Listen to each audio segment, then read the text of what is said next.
What's up guys, Shawnthebro here, and today we're going to be going over picking up weapons and attaching them to our character's hand.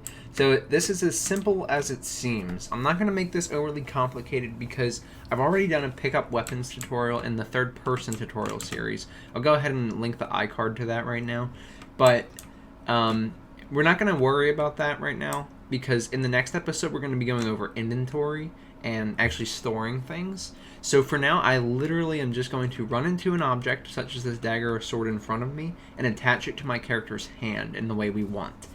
I'll show you that part today, and then the next episode we do of this, we'll combine what we did in the third-person tutorial, and I will then go over inventory, like actually being able to store them, equip them, and unequip them. So, yeah. Let's walk into this dagger, and you can see my character now has a dagger around his hand. Now, I can still do all the normal stuff I do with him. Like, I can punch, which now he's kind of doing a stab. Boom.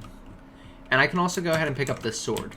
Now, there's nothing unequipping the dagger right now, simply because we attached it via a socket, and the way I'm going to equip and unequip is going to come from the inventory. So I didn't even bother coming up with a way to detach it now.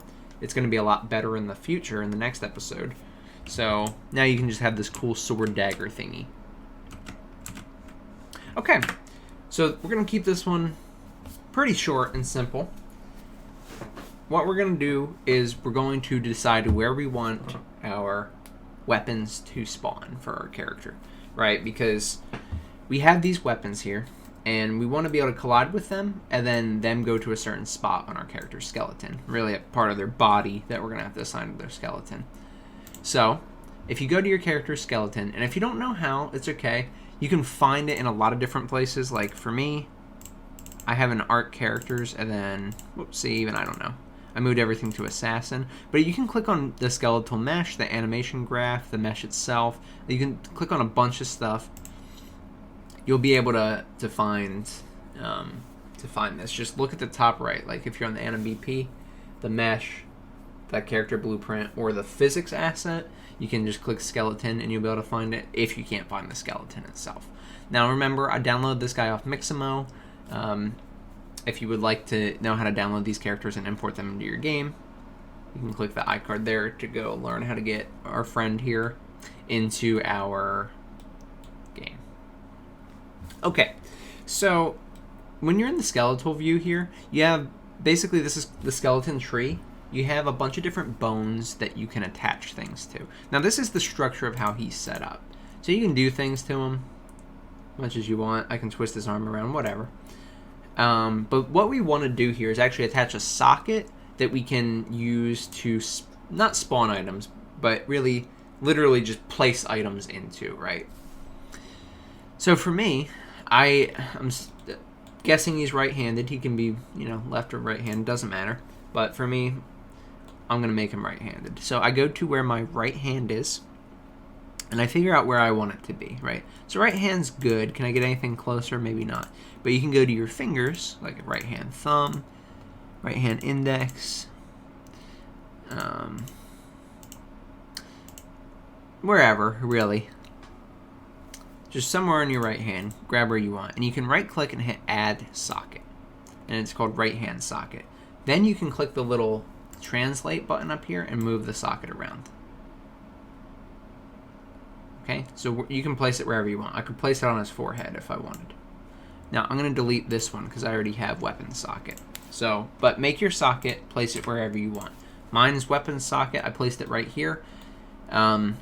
Since his hand will be shut, I want it to be as close to this as possible. Otherwise, it'll be sticking out of his fingers. And good to go. It is rotated this way. You can always change the rotation of the socket. However, I'd prefer to just change the weapons because otherwise you're fighting with, some weapons have different rotations and it gets weird. So it's better to just leave this alone. We'll have one standard way for it and then change the weapon rotation. Alright. Now we have that. That's good. Now we're going to go and make an object called base weapon BP. Now, usually, I'd make a code class and all that. And honestly, a code class would probably be good for damage and such. So we may implement it later. But for this episode, I'm keeping it short and sweet. and we're just attaching weapons to our characters. So I'm not going to worry about that for now. So let's go into where you want to make your blueprint. I made a weapons folder, and go ahead and go add new blueprint class, and then choose actor. Once you do this, it'll make a new one. I've already made one, so I'm not going to do it, but rename it whatever you want. I called mine base weapon BP, and I'm going to go into it. Now in the viewport, I have something called a weapon mesh, and it's a static mesh, that's all it is, and I haven't done anything with it. It's actually a static mesh component, which is a static mesh on your actor. Okay, so go ahead and add a static mesh. So just click on add component, hit static mesh. Whoops, static mesh. And then I call it whatever you want. I call it weapon mesh. Now this is the base weapon BP, so I'm actually not going to give it a mesh. You can see my static mesh is none, because it doesn't matter. We're never going to have a base weapon in our game. But base weapon, we can make a function in here that can then translate to all of our other objects. Both dagger BP and sword BP. You see, I don't even have the full blueprint open in either of these, but they work the same way that base weapon does. So this is a good way to use parent-child relationships in Unreal, where we can make as many weapons as we want that function the same. Of course, we'll go and have to make dagger and sword different later down the line, but in terms of just picking it up, it's that simple. So weapon mesh, if you click on it and scroll all the way down, you can see in the event section there's an on component begin overlap. I've went ahead and added that. I've hit the little plus and it's right here. Now to make sure we can actually use this, you do have to click on the mesh and also change the collision settings to make sure it's overlap all and generate overlap events. You don't need hit events, but you do need overlap events at least, and you do need to be able to overlap all, not block all or any of that. And what this means is when our character collides with the object, he'll be overlapping with it, and then we can do logic. So on begin overlap, we're going to grab the other actor. So this is the base weapon BP. The other actor is the actor that collided and is overlapping with this. So we're going to grab the other actor, do a cast to our character. Now, assassin character for me is my blueprint class for my character. Okay, so I have third person CBP, blueprints, characters, assassin character. And this isn't important. I didn't change anything with this. I'm just showing you this is my character blueprint. This is the character, the class I'm casting to. I want to see if it's the character that we're playing and if he's colliding with this or not. If he does begin the overlap, then we want to say, okay, yeah, this is him. So then we want to go ahead and this next part is probably a little weird if you've never seen it before, but we're going to do something called attach to component. And we're going to literally attach the weapon mesh to the socket that we made earlier in the episode. To do this, you can get the mesh of the assassin character, so drag right off of your as assassin character node, get mesh, scroll down to the bottom, and you can get the actual mesh. Then we need to use the weapon mesh, so grab the static mesh from the hierarchy here. You can also search for it, and then search attach to component. There are two. The bottom one is the one you want. It's the scene component. You can make it work with either, but the way you set it up is different. So the way we're setting it up is for the scene component. I'm going to delete this because now it's all in the way, these three nodes. These are the three nodes you need. The weapon mesh is the target of attached to component, and then the mesh of the character is the parent for the attached to component. The only other thing you have to change is change the socket name to weapon socket, or whatever you called it in the skeleton. I called mine weapon socket. Now, in all actuality, you'll probably have a bunch of different ones, because if you plan on having a bunch of different weapons, axes, swords, knives, whatever, he's going to have different stances, and he might have to hold the weapons differently. So you will probably have to change the socket name depending on how your animations look. For now, the dagger and the sword, they look fine. But just letting you know, you might have to make multiple sockets for that sort of thing. But for now, weapon socket is just fine. That's all we're going to do. But we're not going to bring a base weapon BP into the scene. What we want to do instead is make different classes that are the specific weapons. That way we don't have to duplicate any logic. So go back to where you made your weapons. And don't duplicate your class, add new, blueprint class, and then search in all classes for your base weapon BP, if I could spell. Select this as your parent class, and then when you do, and we can actually just do it here, axe BP. Let's make this one an axe. And I'll save it. When I click into this, you can see I still have weapon mesh inherited and all. In my event graph, I don't have anything because the logic is being done in the parent class, and we're not doing any separate logic. So you can see in class settings, the parent class is base weapon BP. We're good to go. All we need to do is change the static mesh. So I should have an axe in here. Let's just do the regular axe. And now when I go to the viewport, by the way, this axe is part of the weapons pack. In fact, all these weapons that I have, the sword, dagger, and the axe, are all part of the weapons pack. The medieval weapons pack. I didn't make it. It's just an asset from the Unreal Store, so it's free to use in your project. If you'd like, I can link it down below. It doesn't support me in any way or anything like that, but I figured I'd give you access to it since I'm using something that I did not create.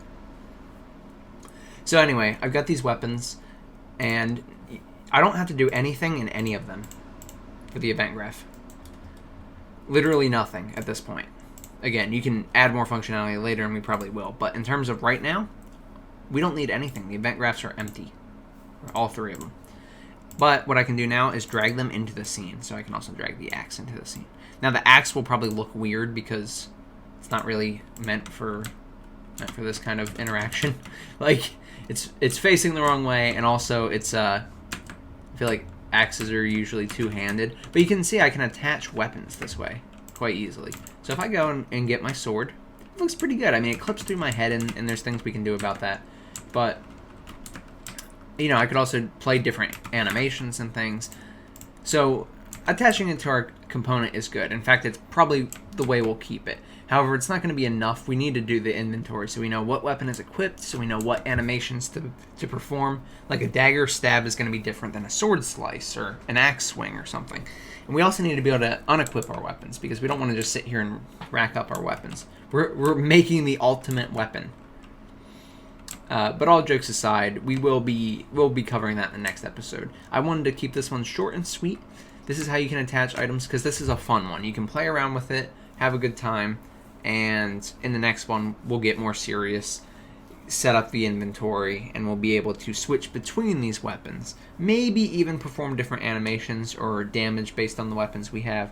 But the inventory itself is going to be quite a big undertaking, so looking forward to that one. Anyway, guys, thank you so much for watching. If this video helped you, please subscribe. It helps me more than anything else you can do for the channel. It just lets me know that I'm doing a good job, so I appreciate it. If you had any issues with this tutorial or any of my tutorials, feel free to join the Discord. The Discord is a place for anything you want, really, as long as it's family friendly. But we have a good time in there, and we all help each other out if we have issues with coding or blueprints or just anything in general, really. So if you want to join, there's a link in the description. I can't put an iCard in here because YouTube doesn't like Discord iCards, but there you go. Lastly, guys, if you want to come support us on Twitch, twitch.tv/Shawnthebro27. You can see us fail at Dark Souls 2 against Fume Knight, Old Iron Keep DLC. Painful. Yeah, that pretty much describes last night's episode. You can also watch the stream, or watch streams where we play Resident Evil 7 on Madhouse difficulty. That's going alright. Going better than expected so far. Anyway, guys, thanks so much for watching. I'm Shawnthebro, and I'll see you in the next one. Goodbye.